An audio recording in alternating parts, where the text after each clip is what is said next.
Čau!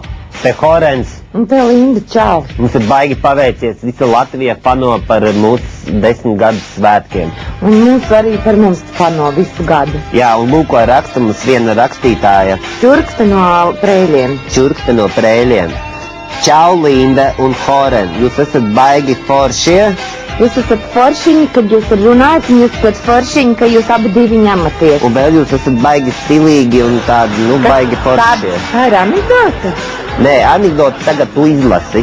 Nu labi, Ja atstāsti. Jā, izlasīsim līdz beigām anekdote. Davai, ir baigi smieklīga anekdote. Jūs esat baigi foršiņi, un es gribētu, lai jūs visu laiku būtu foršiņi. Un jūsu foršumiņš vispār, lai vispār būtu forši. Čurkste Prēļos. Un tagad es izstāstīšu anekdoti. Iet pa mežu zaķīts un satiek kukulīt, un kukulīt viņam saka zaķīts.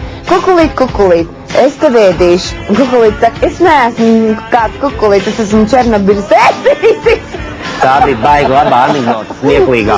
Tagad visus apsveicam jūs mūsu svētkos 10 gadu jubilejā.